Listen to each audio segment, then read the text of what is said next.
नमस्कार दर्शकवृन्द, कार्यक्रम समय सन्दर्भमा यहाँहरूलाई हार्दिक स्वागत छ। कार्यक्रम समय सन्दर्भमा हामीहरू समसामयिक तथा जनसरोकारका विषयवस्तुहरूमा सम्बन्धित क्षेत्रका व्यक्तिहरूसँग छलफल गर्दै आएका छौँ। दर्शकवृन्द, यति बेला देश संविधान सभाको निर्वाचनमा होमिएको छ। सडक, गल्ली तथा चिया पसलदेखि लिएर सर्वत्र संविधान सभाको निर्वाचनकै विषयमा छलफल केन्द्रित हुने गरेका छन्। हामीले पनि विगत केही समय यता यस कार्यक्रमलाई संविधान सभा निर्वाचन केन्द्रित गरेका छौँ। आज हामीसँग सोही सन्दर्भमा कुराकानी गर्नुको लागि युवा संघ नेपालका केन्द्रीय उपाध्यक्ष राजु गुरुङ हुनुहुन्छ। स्वागत छ यहाँलाई कार्यक्रममा। धन्यवाद। संविधान सभाको निर्वाचन आउन करिब अब 11 दिन मात्र बाँकी छ। यहाँ युवा संघ नेपालको केन्द्रीय उपाध्यक्ष हुनुहुन्छ। युवाहरूलाई कसरी परिचालित गर्दै हुनुहुन्छ यो निर्वाचनमा? युवालाई खास गरिकन यो अहिलेको संविधान सभाको निर्वाचन भनेको मुलुकको भाग्य र भविष्य निर्माण गर्ने संविधान सभाको निर्वाचन हो। यसर्थ यतिखेर हामीले यो अवसर चाहिँ एउटा युगलाई परिवर्तन गर्ने अवसर हो र यो युगलाई परिवर्तन गर्ने अवसरमा युवाहरू चुक्यौँ भने हामीलाई इतिहासले धिक्कार्नेछ। त्यसकारण यो संविधान सभाको निर्वाचनमा युवाहरू स्वतस्फूर्त ढङ्गबाट युवाहरू चाहिँ आफूलाई चाहिँ अब सङ्गठित वैचारिक रूपबाट चाहिँ अब लिएर गएर यो एउटा युगलाई परिवर्तन गर्ने जुन खालको एउटा सुनौलो अवसर छ, यो सुनौलो अवसरलाई हामीले सदुपयोग गर्नुपर्छ। राष्ट्रको पक्षमा सदुपयोग गर्नुपर्छ, जनताको पक्षमा सदुपयोग गर्नुपर्छ, देश र यो मुलुकका निम्ति सदुपयोग गर्नुपर्छ। यसका निम्ति युवाहरू चाहिँ हामी यो संविधान सभाको निर्वाचनमा हामी स्वतस्फूर्त ढङ्गबाट सबै आम जनताका बीचमा एउटा पार्टीले बोकेको, सङ्गठनले बोकेको नीति कार्यक्रम र विचारलाई लिएर जानुपर्छ भन्ने ढङ्गबाट यसरी परिचालित गरिरहेका छौँ। एमालेकै पछि किन लाग्नुपर्ने युवाहरू? एमालेकै पछि किन लाग्ने भन्दा नेकपा एमालेको जुन खालको एउटा विचार छ, सिद्धान्त छ, त्यो जनताका अहिलेको चाहिँ अब समय सान्दर्भिक छ र खास गरिकन अहिले जुन खालको एउटा एकातिर चाहिँ एउटा अतिवादी चाहिँ उग्र वामपन्थी चाहिँ जुन खालको भड्काव छ, एकातिर दक्षिणपन्थी जुन खालको एउटा सोच विचार चाहिँ मुलुकमा चाहिँ भइरहेको छ, यसको बीचबाट यो दुवै पक्षलाई राज्यको यो राजनीतिक मूलधारमा अगाडि लिएर गएर सबै यो चाहिँ अब स्थायी शान्ति जुन खालको चाहिँ अब 62-63 आन्दोलनको जुन खालको एउटा प्राप्त उपलब्धिहरूलाई रक्षा गर्ने यी सबै कुरालाई नेकपा एमालेको विचारले निर्देश गरेको छ, त्यसले एउटा आत्मसात गरेको छ। यसर्थ पनि नेपाली युवाहरू, आम नेपाली युवाहरू नेकपा एमालेको पक्षमा नै लाग्नुपर्छ भन्ने हाम्रो ठम्याइ हो। र अर्को कुरा, हामीले विगतको संविधान सभामा पनि हेऱ्यौँ, त्यतिखेर धेरै युवाहरू चाहिँ अब दायाँ बायाँ यत्र भयो होलान्, तर हामीले त्यतिखेर पनि के भनेका थियौँ भने नेकपा एमालेको विजय भयो भने मात्र, नेकपा एमाले जित्यो भने मात्र यो मुलुकले जित्नेछ, नेपाली जनताले जित्नेछ, युवाले जित्नेछ।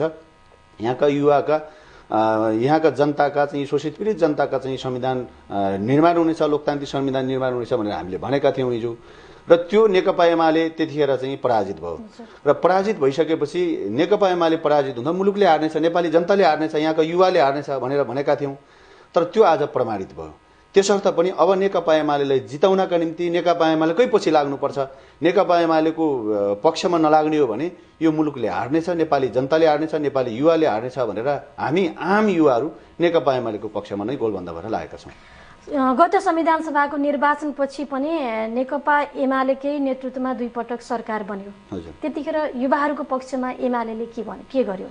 त्यो सरकार स्वाभाविक रूपमा हामीले युवा सरोकारका मुद्दाहरू त्यो सरकारमा एमालेको नेतृत्वको सरकारमा पनि हामीले अब केही मागका रूपमा चाहिँ हामी राखेका थियौँ र त्यो सरकार भनेको एउटा गठबन्धनको सरकार थियो र नेकपा एमाले, तपाईँलाई थाहा छ कि नेकपा एमालेको तर्फबाट सबै अब युवा लगायत देशका सब आम जनतालाई चाहिँ अब समेटेर जुन खालको लोकतान्त्रिक जनपक्षीय चाहिँ एउटा बजेट लिएर जाँदाखेरि पनि तपाईँको चाहिँ अब तपाईँको त्यो खालको चाहिँ एउटा कार्यक्रम लिएर जाँदा, सरकारको तर्फबाट नीति तथा कार्यक्रम लिएर जाँदाखेरि तपाईँको सदनमै त्यो ब्रिफकेस च्याताचेत हात हालाल त्यो बाँधेको त्यो खालको चाहिँ भयो। त्यसले गर्दाखेरि युवा सरोकारका मुद्दाहरू, युवाका एजेन्डाहरू यिनीहरूलाई त्यो सरकारले स्वाभाविक रूपमा केही हदसम्म सम्बोधन गर्न सकेन। तर युवा मैत्री चाहिँ त्यस्ता खालका चाहिँ अब कार्यक्रमहरू ल्याउने कुरामा चाहिँ सरकारको तर्फबाट चाहिँ अब नेतृत्वमा रहेको प्रधानमन्त्री माधव कुमार नेपाल, झलनाथ खनाल, पार्टी अध्यक्ष दुवैको तर्फबाट हामीले चाहिँ के भने सकारात्मक खालको चाहिँ हामीले अब त्यो धारणा पायौँ उहाँबाट। त्यो कार्यान्वयन गर्ने कुरामा केही चाहिँ कमी कमजोरी भएको हो। हजुर, युवाहरू पैसाको पछि लाग्छन् भन्ने आरोप छ। यहाँ चाहिँ यो संविधान सभा निर्वाचनमा क्षेत्र नम्बर 4 रूपन्देहीको युवा परिचालन समितिको संयोजक हुनुहुन्छ, के भन्नुहुन्छ? साँच्चै युवाहरू पैसाकै पछि लागेको हो? केही युवाहरू जो विचारबाट सिद्धान्तबाट गाइडेड छैनन् ती युवाहरू पैसाको पछाडि लाग्छन्, स्वाभाविक पनि हो त्यो। केही चाहिँ अब केही हदसम्म तपाईँको यो प्रश्न सत्य पनि। यहाँ चाहिँ युवा संघ नेपालको केन्द्रीय उपाध्यक्ष हुनुहुन्छ। युवाहरूलाई वैचारिक रूपमा प्रशिक्षित गर्ने जिम्मेवारी यहाँहरूको होइन? स्वाभाविक रूपमा हामी गरिराखेका छौँ। हामीले त्यो वैचारिक रूपबाट हामीले प्रशिक्षण गरिरहेका छौँ कि अहिले पैसाका निम्ति हामीले के भनेका छौँ भने युवाहरूलाई अहिले पैसाका निम्ति यो निर्वाचनको सङ्घारमा निर्वाचनको सम्मुखमा आएर केही भत्ता तलब भत्ता दिएर पैसा दिएर युवालाई परिचालन गर्ने कुराका पछाडि लागिरहेका छन् केही युवाहरू। त्यस्ता खालका युवाहरू पनि छन् र त्यसरी लाग्न हुँदैन भनेको छ। अहिले हामीले 1 महिनाका निम्ति, 10 दिनका निम्ति, 11 दिनका निम्ति अथवा 15 दिनका निम्ति भत्ता लिने कि युवाहरू चाहिँ स्वरोजगार बन्ने, रोजगारी बन्ने र उनीहरू चाहिँ कहीँ बाइ द वे उनीहरू चाहिँ रोजगार त्यो एउटा क्रमिक रूपमा त्यो रोजगारीको अवसर सिर्जना गर्न सकेन, राज्यले त्यो भएन र स्वरोजगार बन्न सकेन भने राज्यबाट त्यो बेरोजगारी भत्ताको पनि व्यवस्था लिने, त्यो उनीहरूको जीवनयापन गर्ने, त्यो दीर्घकालीन रूपमा सोध्ने कि क्षणिक रूपमा सोध्ने। हामीले यही स्कुलिङ यही खालको चाहिँ प्रशिक्षण गरेका छौँ। र युवाहरू जुन केही युवाहरू केही लोभी पापी युवाहरू, विचारबाट सिद्धान्तबाट निर्देशित नभएका गाइडेड नभएका युवाहरू पैसाका पछि लागेको होला, त्यो एउटा अपवादको रूपमा त्यसरी जाँदा समग्र युवाहरू आम युवाहरूलाई पनि त्यसरी आरोप लाग्ने गर्छ। त्यस्तो चाहिँ छैन। यहाँहरूको पछाडि त्यस्तो युवाहरू छैन? हामीसँग त्यस्तो युवाहरू छैन। युवासँग मसल छ, राजनीतिक दलहरूसँग मनी छ। मनीले मसल्सलाई किन्यो भन्ने आरोप पनि छ, के भन्नुहुन्छ यहाँ चाहिँ? त्यो केही हदसम्म सत्य पनि छ, केही हदसम्म त्यो अब गलत पनि छ। त्यो सबै युवाले त्यसरी अब त्यो मसललाई मनीले चाहिँ अब किन्न सक्दैन। यो अहिले यो संविधान सभाको निर्वाचनमा यो एउटा विचारले एउटा सिद्धान्तले गाइडेड गर्ने कुरा हो। त्यो मसलले र पैसाले चाहिँ संविधान बन्दैन। जसले पैसा खर्च गर्छ, जसले मसल प्रयोग गर्छ, भोलि फेरि त्यो संविधान निर्माण नहुँदा ती युवाहरूको भविष्य, ती युवाका सन्ततिहरूको चाहिँ भोलिका चाहिँ कर्णधार भनेर, भोलिको भविष्यका चाहिँ निर्माता भनेर, भोलिको सिर्जनाका सम्भाग भनेर जुन चिनिने भनिने त्यो युवाहरूको चाहिँ भविष्य अन्धकार हुनेछ। त्यसकारण त्यो मसल र मनीको कुनै अर्थ छैन। यो निर्वाचन भनेको एउटा, मैले फेरि पनि भने, एउटा युगलाई परिवर्तन गर्ने अवसर हो। यो युगलाई परिवर्तन गर्ने अवसर तपाईँको चाहिँ हिजो जननेता मदन भण्डारी जनताको बोधेले जनवादको सिद्धान्तको प्रतिपादक थिए। पुष्पलाल कम्युनिस्ट पार्टी स्थापना गर्ने चाहिँ पुष्पलाल थिए। यहाँ तपाईँको चाहिँ प्रजातान्त्रिक समाजवाद मान्ने ती काङ्ग्रेसहरूको पनि बीपीको जुन खालको चाहिँ एउटा विश्वेश्वर प्रसाद कोइरालाको अनुयायी भन्छन्, ती युवाहरूको पनि उनीहरूले पनि एउटा अनुभव गर्न नपाएको, उनीहरूले पनि यस्तो खालको अवसर नपाएको यस्तो खालको एउटा युग हो। यो जब बीपी विश्वेश्वर प्रसाद कोइराला जस्तो, पुष्पलाल जस्ता, त्यसपछि अनि मदन भण्डारी जस्ता यस्ता खालका चाहिँ नेपालका चाहिँ यस्ता खालका अस्थिर राजनीतिक चाहिँ एउटा सिद्धान्तकारहरू उनीहरूले पनि अवसर प्राप्त नगरेको यो खालको एउटा अवसर चाहिँ अहिले नेपाली जनताले, नेपाली युवाले प्राप्त गरेको छ। त्यसकारण यो बहुत महत्त्वपूर्ण चाहिँ एउटा अवसर छ। यो अवसरलाई गुमाउन हुँदैन। त्यसकारण यो पैसाका पछाडि, मसलका पछाडि मसल चाहिँ प्रयोग गरेर यस्तो गर्दाखेरि चाहिँ भोलि उसको भविष्य सदाका निम्ति अन्धकार हुन्छ। त्यसकारण चाहिँ यो मनी र पैसा, पार्टीले पनि अब मलाई लाग्छ यो पैसा खर्च गरेर यो चुनाव जित्ने त्यसो हो भने उसले संविधान निर्माण गर्न सक्दैन। यो युगान्तकारी अवसर युवाहरूले प्राप्त गरेका छन्, तर युवाहरू एकै ठाउँ आउन, एकै ठाउँ स्थापित हुन, बस्न किन नसकेको होला? किन राजनीतिक विभाजन युवाहरूमा? त्यो त स्वाभाविक रूपमा यो समाजको चरित्र, यो समाजको चाहिँ संरचना त्यही खालले बनेको छ। सबैलाई अब सबै विचारहरू, सबै सिद्धान्तहरू मन नपर्न पनि सक्छन्। कसैलाई अब कालो रङ राम्रो लाग्न सक्छ, कसैलाई सेतो राम्रो लाग्न सक्छ, कसैले रातो राम्रो लाग्न सक्छ। त्यो त्यस्तै खालको उनीहरूको इच्छाको कुरा हो। तर आम युवाहरू, तपाईँ समग्र युवाहरूको कुराकानी गर्दा हामीले देशव्यापी रूपमा, म युवा सङ्घको उपाध्यक्षका हिसाबले अहिले यो निर्वाचनको सङ्घारमा, निर्वाचनको सन्दर्भमा पनि म देशका थुप्रै जिल्लाहरूमा चाहिँ पुगेको छु र यो जिल्लामा पनि अन्य उसमा पनि हामीले चाहिँ हेरेका छौँ कि आम युवाहरूको चाहिँ एउटा अहिले आकर्षण युवाहरूको चाहिँ एउटा आस्था भनेको युवा सङ्घ नेपालमा र नेकपा एमालेको पक्षमा छ र सबै युवाहरू एकै ठाउँमा आउने भनेको त त्यो कुनै पनि देशमा कुनै पनि मुलुकमा कुनै पनि राजनीतिक व्यवस्थामा कुनै पनि व्यवस्थामा त्यस्तो सम्भव छैन। स्वाभाविक रूपमा तुलनात्मक रूपमा कहाँ बढी छ भन्ने कुरो बढीको कुरा चाहिँ अब नेकपा एमालेको पक्षमा युवा सङ्घको पक्षमा बढी युवाहरू चाहिँ आकर्षित छन् र यसमा आस्था राख्छन् र अब यसो भएको हुनाले अब मुलुकको भविष्य अब सुनिश्चिततातर्फ लाग्दैछ भन्ने हामी त्यो शुभ सङ्केत त्यो आशा गर्ने ठाउँ चाहिँ रहेको छ। यहाँहरूले भन्ने गर्नुहुन्छ राजनीतिक दलहरूले सत्तामा जानको लागि युवाहरूलाई भर्याङको रूपमा प्रयोग गरे, तर यो निर्वाचनमा एउटा राजनीतिक दलको नेताप्रति यति मरिहत्ते किन? होइन, यो मरिहत्ते होइन, यो त हाम्रो कर्तव्य हो, हाम्रो दायित्व हो, हाम्रो जिम्मेवारी हो। हामी कुनै नेतालाई भर्याङ बनाउनका निम्ति, भर्याङ बन्नका निम्ति अथवा कसलाई सत्तामा पुर्याउनका निम्ति हामी राजनीति गरिरहेका छैनौँ। हामी आफै पनि एउटा सत्ता, भोलि यो राज्य सत्ताको बागडोर हामी युवाहरूले पनि हाँक्न सक्छौँ। हामीलाई पनि त्यो राज्य सत्ता अथवा त्यो चाहिँ राज्य सत्ता हाम्रो हातमा पर्दा हामी पनि यो देशलाई राम्रोसँग सुव्यवस्थित ढङ्गबाट, सुशासन युक्त ढङ्गबाट हामीले सञ्चालन गर्न सक्छौँ।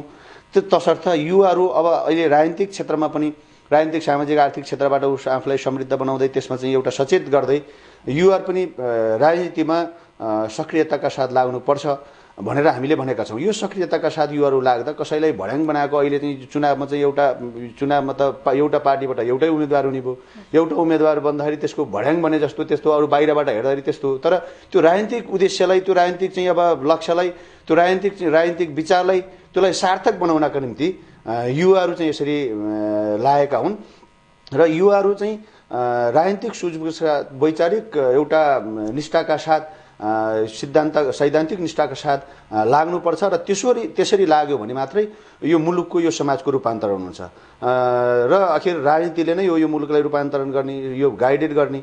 त्यसकारण गर्दा त्यो सही राजनीतिक विचारको पछाडि युवाहरू चाहिँ लाग्न सक्यो भने मात्र नेकपा एमालेले युवाहरूका मुद्दालाई समेट्न सकेको छ, सम्बोधन गर्न सकेको छ। स्वाभाविक रूपमा नेकपा एमालेले, हामीले विगतदेखि चाहिँ उठाउँदै आएको, हामीले युवा मन्त्रालयको कुरा, युवा सरोकारका थुप्रै एजेन्डाहरू, थुप्रै मुद्दाहरू, युवा स्वरोजगारका कुराहरू, यी थुप्रै कुराहरू नेकपा एमालेले विगतदेखि चाहिँ त्यो उसको चाहिँ घोषणापत्रमा र उसको चाहिँ कार्यक्रममा र उसको सिद्धान्तमा र विगतमा चाहिँ अब एमालेको 9 महिने कार्यकालदेखि लिएर एमालेको जब एमाले चाहिँ एउटा सत्तामा जाँदाखेरि हाम्रा चाहिँ मागहरू, हाम्रा एजेन्डाहरू, हाम्रा मुद्दाहरूलाई एडजस्ट गरेको छ, त्यसलाई सम्बोधन गरेको छ। युवाहरूलाई वैचारिक रूपमा प्रशिक्षित गर्न र युवाहरूलाई स्वरोजगारतर्फ उन्मुख गराउनको लागि युवा सङ्घ नेपालले के योजना ल्याएको छ? यहाँ चाहिँ युवा सङ्घ नेपालको केन्द्र उपाध्यक्ष हुनुहुन्छ।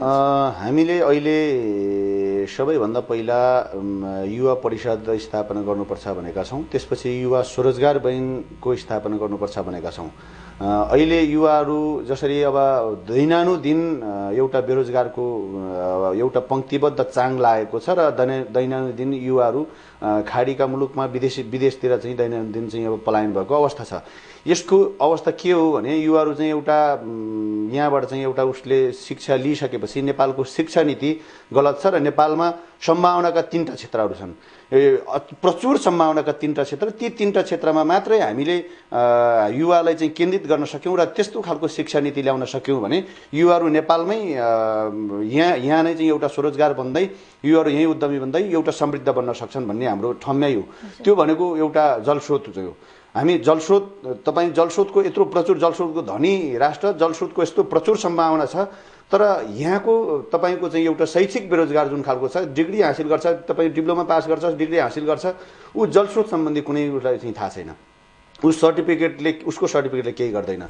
त्यसपछि यहाँको अब अरू चाहिँ अब कृषि प्रधान देश भनेर नेपाल भन्छ, कृषि सम्बन्धी हामीलाई चाहिँ अब कुनै अहिलेसम्म पारम्परिक चाहिँ एउटा कृषि चाहिँ अब पेसा चाहिँ अँगालिरहेको छ। त्यो कृषि क्षेत्रमा गएर त्यसले चाहिँ कृषि क्षेत्रमा पनि हामीले केही फड्को मार्न सक्ने त्यस्तो खालको चाहिँ अब सम्मान हो, त्यस्तो खालको जनशक्ति छैन।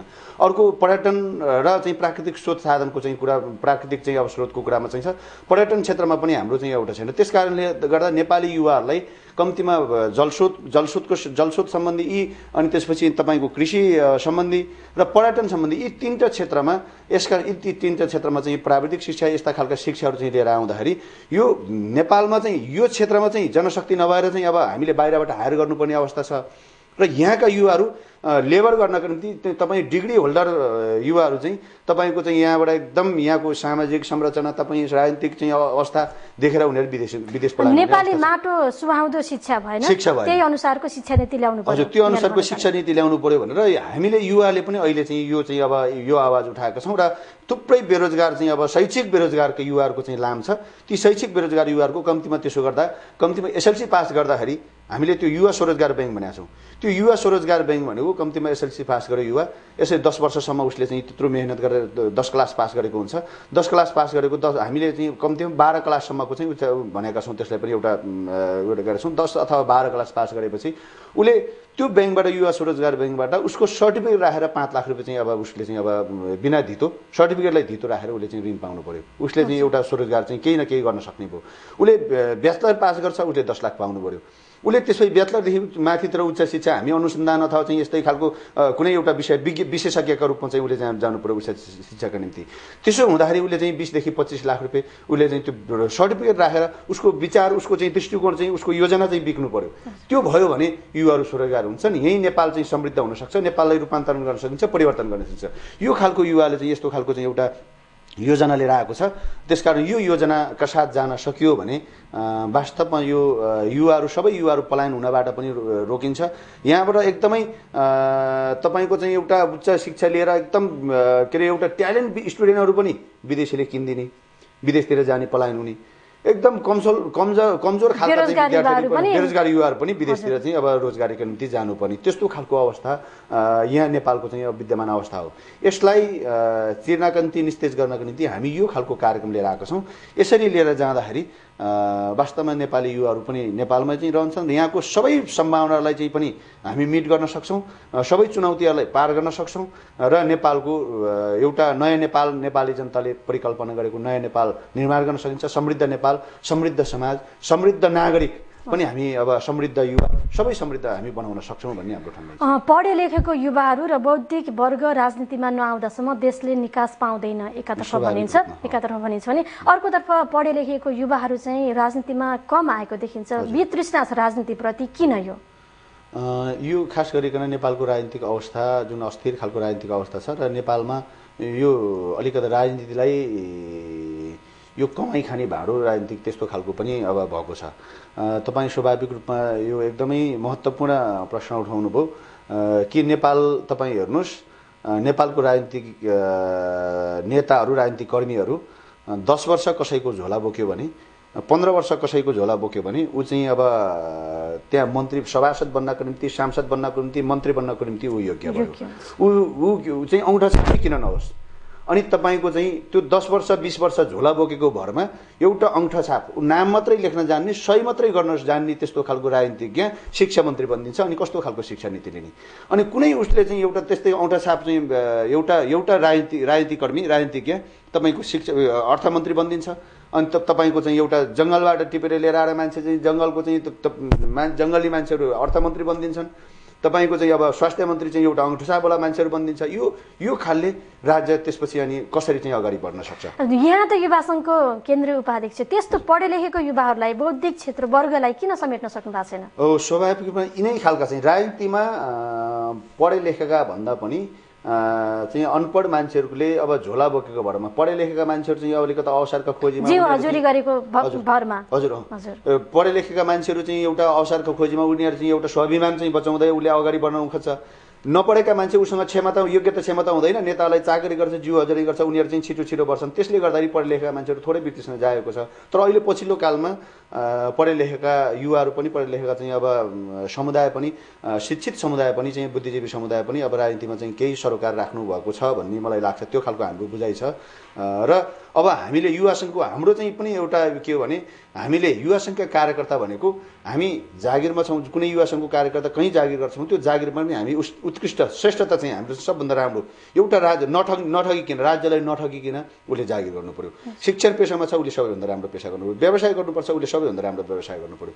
जहाँ छ उसको आफ्नो दक्षता चाहिँ योग्यता चाहिँ जुन क्षेत्रमा छ त्यहाँ चाहिँ देखाउँदै हामीले त्यो ढङ्गबाट जान सकियो भने एउटा उदाहरणको रूपमा पनि हुन्छ र पढे लेखेका मान्छेहरूले चाहिँ हामीले आकर्षित पनि गर्न सक्छौँ। पढे लेखेका मान्छेहरू राजनीतिमा सबै राजनीतिमा पनि आउन पनि सक्छन् र पढे लेखेका मान्छेहरू बिना बुद्धिजीवीहरू राजनीतिमा चाहिँ अब समाहित नभइकन यो समाजको रूपान्तरण परिवर्तन चाहिँ सम्भव छैन र उहाँहरूबाट कम्तीमा चाहिँ अब के हो भने एउटा शिक्षा मन्त्री बन्दाखेरि त एसएलसी पास गरेको हामीले धेरै अहिलेको चाहिँ नेपालको इतिहासमा करिब मैले चाहिँ अब यसो त्यसको डाटा लिएको थिएँ। शिक्षा मन्त्रीहरू लगभग अहिले चाहिँ 46 सालबाट यतातिरको शिक्षा मन्त्रीहरू चाहिँ लगभग 8-9वटा शिक्षा मन्त्रीहरू एसएलसी मात्रै पास गरेका शिक्षा मन्त्री भएका रहेछन् हैन। 10 क्लास मात्रै पास गरेका शिक्षा मन्त्री हो नि, अनि उसले चाहिँ यत्रो त्रिभुवन युनिभर्सिटी यत्रो विश्वविद्यालयहरू त्यत्र चाहिँ प्राध्यापक डक्टरेट गरेका चाहिँ पिएचडी गरेका मान्छेले कसरी परिचालन गर्न सक्ने? उसँग कुनै त्यस्तो खालको हुँदैन। त्यसपछि त्यो कर्मचारीले चाहिँ जे भन्छ उसँग कुनै दृष्टिकोण हुँदैन, भिजन हुँदैन, त्यसकारण योजना हुँदैन। अनि त्यस्तै शिक्षित तपाईको चाहिँ समुदाय पनि त्यो बुद्धिजीवीहरू पनि राजनीतिमा आउने हो भने त उनीहरूले एउटा प्लानका साथ एउटा योजनाका साथ त्यो शिक्षा नीति कस्तो ल्याउने त्यो योजनाका साथ आउन सक्छन्। त्यसले गर्दाखेरि हाम्रो आग्रह हाम्रो निवेदन पनि के हो भने शिक्षित समुदाय पनि राजनीतिमा आउनुपर्छ। जबसम्म शिक्षित समुदाय यो ठाउँको यो राज्यका शिक्षित समुदाय चाहिँ एकदम चाहिँ अब तपाईँको चाहिँ थपक्क लाएर बस्ने हो सुतेर बस्ने हो भने यो राज्य रूपान्तरण हुँदैन। कि केही चोर फटाहरूले चाहिँ यो राज्यलाई उत्पात मचायो भन्ने भन्दा पनि सोझा मान्छेहरू इमान्दार मान्छेहरू शिक्षित मान्छेहरू बुझेका मान्छेहरू योग्य मान्छेहरू चुप्प लाएर बस्दाखेरि यो राज्यमा चाहिँ तपाईँको चाहिँ धेरै कुराहरू चाहिँ अब त्यत्तिकै रोकेर राख्न सक्छ। त्यसकारण उहाँहरू पनि त्यो समुदायबाट पनि राजनीतिमा चाहिँ चासोका साथ राजनीतिमा आउनु पर्यो। यसो भयो भने मुलुकलाई रूपान्तरण गर्न सकिन्छ।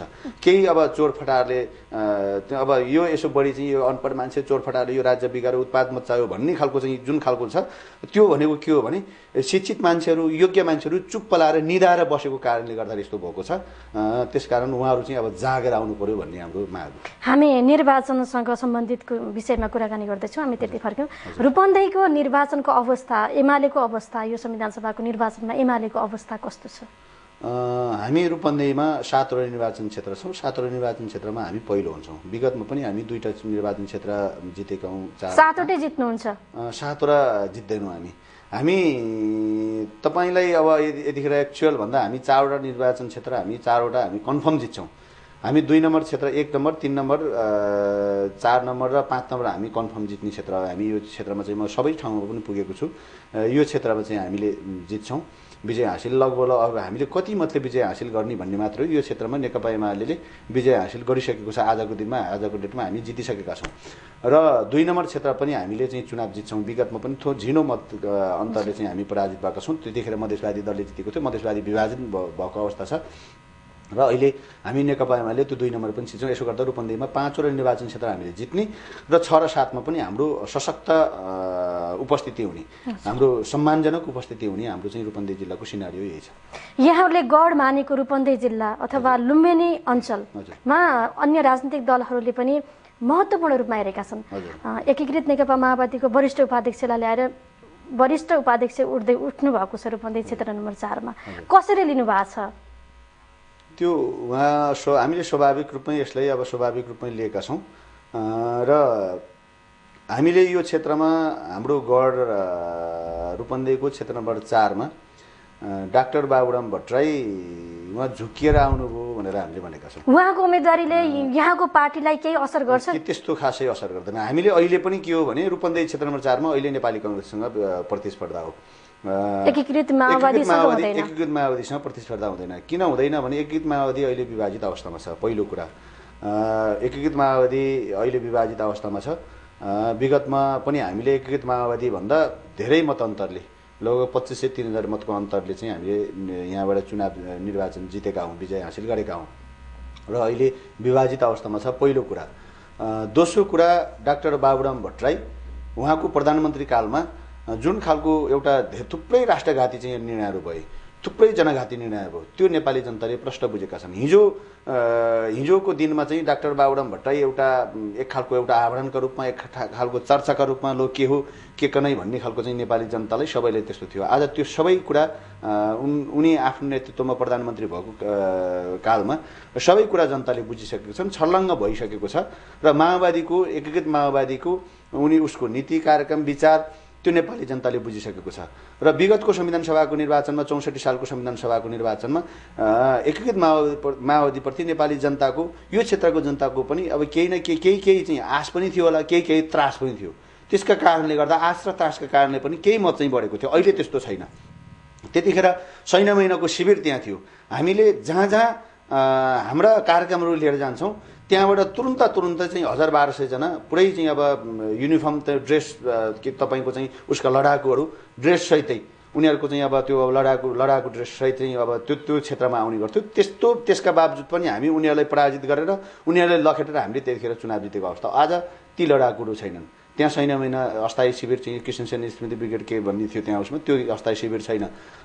त्यसले गर्दाखेरि चाहिँ डाक्टर बाबुराम भट्टराई अहिले यहाँ मैले धेरै पछि त नभनौँ, ऊ सधैँभरि पहिलो हुने डाक्टर बाबुराम भट्टराई, कहिल्यै हार्न नजान्ने, कहिल्यै दोस्रो हुन नजान्ने डाक्टर बाबुराम भट्टराई अहिले तेस्रो भएर जाँदैछ यो क्षेत्रबाट। त्यस कारणले गर्दाखेरि डाक्टर बाबुराम भट्टराईसँग हाम्रो प्रतिस्पर्धा होइन, एकीकृत माओवादीसँग नेकपा एमालेको प्रतिस्पर्धा होइन, अहिले प्रतिस्पर्धा नेपाली काङ्ग्रेससँगै छ। र डाक्टर बाबुराम भट्टराई यहाँबाट तेस्रो भएर जाँदैछ। त्यसमा उहाँको यो उम्मेदवारीले नेकपा एमालेलाई हामीलाई त्यस्तो कुनै खासै असर गरेको छैन। राजु गुरुङ विगतका निर्वाचनमा जति सक्रिय थियो, जति सक्रिय बन्थ्यो, यो निर्वाचनमा सक्रिय बनेन भन्ने यहाँको पार्टीभित्र गुनासो, यो निष्क्रियता किन? निष्क्रिय छैन म। निष्क्रिय म यहाँको युवा परिचालन समितिको संयोजक छु, कमिटीको संयोजक छु र यो क्षेत्रको प्रत्येक वार्डमा, प्रत्येक गाविसमा म पुगेको छु। म त्यसपछि अनि म जिल्लाको युवा तथा स्वयंसेवक परिचालन समितिको पनि सहसंयोजक छु, जिल्लाका प्रत्येक क्षेत्रमा पुगेको छु र युवा सङ्घको केन्द्रीय उपाध्यक्ष हुँ। युवा सङ्घको केन्द्रीय उपाध्यक्ष भएको नाताले म थुप्रै जिल्ला भ्रमण गरिसकेँ। यो निर्वाचनको सङ्घर्षमा सबै ठाउँबाट चाहिँ तपाईँ आउनु पर्यो भन्ने खालको त्यो खालको पनि हुन्छ। मैले यहाँको निर्वाचन परिचालन समितिको संयोजकसँग अनुमति मागेर थुप्रै जिल्ला घुमेर थुप्रै जिल्लामा चाहिँ यो निर्वाचनको कार्यक्रम लिएर पनि आइसकेको छु। अन्यत्र समय दिँदा यहाँ निष्क्रियता देखियो। त्यसले गर्दाखेरि यहाँ चाहिँ फेरि अनि अहिले के छ भने विगतको संविधान सभाको निर्वाचनमा म एउटा नेकपा एमालेको एउटा कार्यकर्ता मात्रै थिएँ। त्यसले गर्दाखेरि चाहिँ अब एउटा कार्यकर्ता प्रत्येक ठाउँमा सबै ठाउँमा म चाहिँ त घर दैलोदेखि लिएर सबै ठाउँमा चाहिँ पुग्ने अवस्था थियो। अहिले यहाँको संयोजक भएको छु र संयोजक हुँदा एउटा योजना बनाउनु, कार्यक्रम बनाउनु पर्ने, सबैले चाहिँ गरेर खटनपाटन आदि इत्यादि चाहिँ निर्देशन दिनु पनि पर्ने कुरा, बढी कार्यालयमा रहनुपर्ने कुरा, जनताका बिचमा युवाहरूका बिचमा अलिक कम भएको कुरा यहाँ हुँदाखेरि पनि र अरू कुरा अरू क्षेत्रहरूमा बढी चाहिँ अब अरू क्षेत्रमा अरू जिल्लाहरूमा पनि त्यता पनि केन्द्रित भएको हुँदा नेकपा एमाले हामीले त विगतको संविधान सभाको निर्वाचनमा पनि हामीले यो 4 नम्बर क्षेत्र त जितेका थियौँ नि त। यो 4 नम्बर क्षेत्रमा मात्रै जितेर संविधान नबन्ने रहेछ होइन, लोकतान्त्रिक संविधान नबन्ने रहेछ। नेकपा एमाले पहिलो पार्टी बन्नुपर्ने रहेछ, देशैभरि नेकपा एमाले जित्नुपर्ने रहेछ। बहुमतसहित नेकपा एमाले जित्यो भने पहिलो पार्टी बन्यो भने मात्र नेपाली जनताको संविधान बन्छ, लोकतान्त्रिक संविधान बन्छ, युवाहरूको संविधान बन्छ र युवाहरूको यी तमाम मुद्दाहरू, यहाँका युवाहरूको तमाम मुद्दाहरू, यहाँका जनताका तमाम मुद्दाहरूलाई संविधान निर्माण भएपछि मात्रै, लोकतान्त्रिक संविधान निर्माण भएपछि मात्रै, त्यो पनि नेकपा एमालेको नेतृत्वमा संविधान निर्माण भएपछि मात्रै सम्बोधन हुने रहेछ भन्ने कुरा बुझेपछि त यो क्षेत्रमा मात्रै केन्द्रित भएर भएन, सबै क्षेत्रमा पुग्नु पर्यो, सबै क्षेत्रका उम्मेदवारलाई जिताउनु पर्यो। त्यसले गर्दाखेरि यहाँ अलिकति कम देखेको हुँदा साथीहरूबाट कोही साथीहरूबाट त्यस्तो खालको कुरा आएको हुनसक्छ, त्यो चाहिँ त्यस्तो चाहिँ होइन। यहाँको पार्टीको नेतृत्व तहमा जुन गुट छ त्यो गुटको प्रभाव युवा सङ्घ नेपालमा पनि परेको छ भनिन्छ नि, के हो यो सत्य हो? त्यो युवा सङ्घको महाधिवेशनमा अरू बेलामा चाहिँ त्यो अब स्वाभाविक रूपमा केही छिटाहरू चाहिँ परेको अब थियो र हुनसक्छ र यो निर्वाचनको सङ्घर्षमा अहिले चाहिँ हामी संविधान सभाको निर्वाचनमा यसमा यतिखेर आम निर्वाचनमा यो परेको छैन। यो त्यो महाधिवेशनमा एउटा विचारले एउटा विचारले चाहिँ कुनै विचारलाई चाहिँ अब विजय गराउनु, त्यो विचार त्यो भित्र पनि पार्टीभित्र पनि हाम्रो अन्तर्पार्टी सङ्घर्षभित्र अथवा हाम्रो विचारको लाइन 2 लाइन सङ्घर्ष अन्तर्गत त्यस्ता खालको स्वाभाविक हो। तर अहिले युवा सङ्घलाई पनि त्यतिखेर चाहिँ महाधिवेशनमा छोयो। सबै तपाईँहरूले चाहिँ अब थाहा छ त्यतिखेर चाहिँ एउटा 2 लाइनै 2 प्यानलै भएर चुनाव लडेको चाहिँ त्यो तर अहिले यो संविधान सभाको निर्वाचनको सङ्घारमा यो यतिखेरको प्रसङ्गलाई कोट्याउन खोज्नुभएको उठाउन खोज्नुभएको भने अहिले हामी एकमना एकताका साथ एकताबद्ध ढङ्गबाट हामी यो निर्वाचनलाई नेकपा एमालेको पक्षमा युवाहरू चाहिँ कसरी उपयोग गर्न सकिन्छ त्यसका पक्षमा लागेको छौँ। हाम्रो अध्यक्ष युवा सङ्घको अध्यक्ष भक्तपुरबाट चाहिँ उठ्नुभएको छ, त्यहाँ थुप्रै युवाहरू लाग्नुभएको छ। म पनि त्यहाँ एकपटक पुगेर आएको छु। त्यसले गर्दाखेरि म त्यतिखेर चाहिँ अब हामीले यो हाम्रो अध्यक्ष युवा सङ्घको अध्यक्ष जसरी पनि चुनाव जित्नुपर्छ भनेर लागेको छौँ। हामी हिजो महाधिवेशनको हाम्रो राष्ट्रिय महाधिवेशनको सन्दर्भमा त अध्यक्ष अर्को धारबाट म अर्को लाइनबाट चाहिँ अब विजयी भएर आएको, तर अध्यक्षले त्यही छोडेर हामी एकताबद्ध भएर एकमना एकताका साथ हामी लागेका छौँ। हामी जसरी पनि युवा सङ्घको अध्यक्षलाई चुनाव जिताउनुपर्छ। तर कहिलेकाहीँ युवाहरूले नै हो पार्टी धान्ने, देश धान्ने पनि युवाहरूले नै हो। तर आफूलाई मन परेको अथवा आफू नजिक भएको नेताहरूका नराम्रा कुराहरूको पनि समर्थन गर्ने र आफूलाई आफूभन्दा थोरै टाढा रहेका नेताहरूको राम्रा कुराहरूको पनि समर्थन नगर्ने परिपाटीले पार्टी सङ्गठन चल्ला? त्यो त कदापि चल्दैन, त्यसरी चल्दैन। त्यसकारण हामीले उठाउँदै आएको पार्टीभित्र सङ्गठनभित्र युवा सङ्घभित्र पनि हामीले उठाउँदै आएको के हो भने विचार विधि प्रक्रियाबाट पार्टी सङ्गठन चल्नुपर्छ। विचार र विधि प्रक्रियाबाट सङ्गठन पार्टी चल्यो भने त्यो पार्टीलाई हामी सही ढङ्गबाट अगाडि बढाउन सक्छौँ, त्यो सङ्गठनलाई सही ढङ्गबाट अगाडि बढाउन सक्छौँ। जो व्यक्तिवादी हुन्छ, व्यक्ति एउटा आत्मकेन्द्रित हुन्छ र व्यक्तिवादी चाहिँ एउटा व्यक्तिको चाहिँ वरिपरि एउटा नेताको वरिपरि चाहिँ हुने यो जुन गणेश भक्ति परम्परा छ, यो परम्परा चाहिँ जबसम्म चाहिँ अन्त्य हुँदैन तबसम्म चाहिँ यो पार्टीभित्र यस्तो खालको चाहिँ नेपालमा चाहिँ एउटा हामी कम्युनिस्टहरू चाहिँ अब भौतिकवादी हुन्छौँ, हामी आध्यात्मिकवादी हुँदैनौँ भन्ने पनि यहाँ एउटा परम्परा चाहिँ हिन्दू धर्मको एउटा चाहिँ यो चाहिँ अब यहाँ गाजिएको छ कि तपाईँको चाहिँ गणेश भक्ति परम्परा र हनुमान भक्ति परम्परा त्यो चाहिँ थोरै राजनीतिमा पनि अलिकति चाहिँ अब हाबी भएको छ। त्यसलाई त्याग्न सक्यो र हामी सिद्धान्त विचार विधि प्रक्रिया अनुसार चल्न सक्यौँ भने हामी यी सबै कुराहरू चाहिँ हामीले हटाउन सक्छौँ। यो गुटबन्दी सारा चाहिँ यहाँभित्रको चाहिँ अब अन्तर सङ्घर्ष यी सबै कुराहरू हटाउन सक्छौँ। विधि प्रक्रियामा चाहिँ चल्नु पर्यो, हामी यसै एउटा सिस्टममा चल्नु पर्यो, यसैको पक्षमा चाहिँ हामी वकालत गरेका छौँ। यो अनुसार चल्दाखेरि चाहिँ कुनै त्यस्तो खालको समस्या हुँदैन भन्ने लाग्छ। हामी कार्यक्रमको अन्त्यमा छौँ। अन्त्यमा हाम्रो टेलिभिजन हेरेर बस्नुभएका तमाम युवाहरू तथा दर्शकहरूलाई एउटा निर्वाचन परिचालन समितिको संयोजकको हिसाबले के भन्नुहुन्छ? यो खास गरिकन म यो निर्वाचनको सङ्घारमा यो एउटा युगलाई परिवर्तन गर्ने अवसर हो। यो अवसरलाई हामी युवाले गुमाउन हुँदैन र युवालाई खास गरिकन लगाउने आरोप तपाईँले अघि नै पनि भनिसक्नुभयो, यो पैसामा बिक्छन् युवाहरू। थोरै तल भत्तामा चाहिँ अब केही सुविधा चाहिँ पायो भने, पेट्रोल पायो भने, अब दैनिक चाहिँ 200 300 400 500 पायो भने युवाहरू चाहिँ अब जसको पक्षमा नि जसको झन्डा बोकेर हिँडिहाल्छ भन्ने खालको जुन खालको आरोप छ, युवालाई म हार्दिकतापूर्वक म के निवेदन गर्न चाहन्छु भने तपाईँहरू यो 1 महिनाका निम्ति अथवा यो अब 10-11 दिन 11-12 दिन मात्र छ, यो 11-12 दिन मात्र भत्ताका निम्ति यति 11-12 दिन मात्रै चाहिँ भत्ता लिने हो कि तपाईँ जीवनभर आफूलाई चाहिँ जिन्दगीभर एउटा तपाईँ आफू चाहिँ एउटा बाँच्न सही ढङ्गबाट स्वाभिमान ढङ्गबाट बाँच्ने त्यो खालको एउटा व्यवस्था चाहिँ का निम्ति चाहिँ तपाईँ सङ्घर्ष गर्ने हो। यो कुरा युवाले छुट्याउन जरुरी छ। त्यसकारण यो 10-12 दिन अब 12-15 दिन एउटा सङ्कल्प गरेर यो मुलुकका निम्ति देशका निम्ति निष्ठापूर्वक लाग्ने हो भने युवाहरूको भविष्य सुनौलो छ, उज्जवल छ। त्यसकारण यो 10-12 दिन चाहिँ युवाहरू एउटा सङ्कल्प गरेर निष्ठाका साथ राष्ट्रका निम्ति जनताका निम्ति नेकपा एमालेको पक्षमा लोकतान्त्रिक एउटा संविधान निर्माण गर्नका निम्ति युवाहरू लाग्नुभयो भने तपाईँहरूको चाहिँ भविष्य हामी युवाहरूको भविष्य सुनौलो छ, उज्जवल छ। त्यसकारण त्यसका निम्ति लाग्नका निम्ति म हार्दिक आह्वान गर्न चाहन्छु। यसका निम्ति लाग्नका निम्ति पनि गलत पार्टी गलत विचार बोकेको पार्टीका पछाडि होइन, पैसाका पछाडि होइन, नेकपा एमालेको पक्षमा सूर्य चिन्हमा मतदान गर्दै नेकपा एमालेको पक्षमा चाहिँ नेकपा सूर्य चिन्हमा मतदान गराउनका निम्ति आम युवालाई गोलबन्द गर्दै लाग्न सकियो भने हाम्रो भविष्य सुनौलो छ। नेपाल एउटा नयाँ नेपाल तपाईँ हामीले परिकल्पना गरेको नयाँ नेपाल हामीले चाहिँ त्यो बनाउन सक्छौँ र यो समाजलाई रूपान्तरण गर्न सक्छौँ। हामी पनि स्वाभिमान ढङ्गबाट यो मुलुकमा चाहिँ यो समाजमा आफू बसेको ठाउँमा रहन सक्छौँ। यिनै कुराहरू युवाहरूका बिचमा राख्न चाहन्छु। हामीलाई समय दिनुभयो, यहाँलाई धन्यवाद। धन्यवाद। मलाई पनि यो अवसर प्राप्त गर्नुभयो, त्यसका निम्ति म यो लोकप्रिय तपाईँको यो टेलिभिजनलाई पनि म हार्दिक धन्यवाद दिन चाहन्छु। दर्शकवृन्द, उहाँ हुनुहुन्थ्यो युवा सङ्घ नेपालका केन्द्रीय उपाध्यक्ष राजु गुरुङ हामीसँग कुराकानी गर्नुहुँदै। हवस् त उहाँसँगको कुराकानीसँगै कार्यक्रमको सम्पूर्ण युनिटको साथमा मलाई पनि बिदा दिनुहोस्। नमस्ते।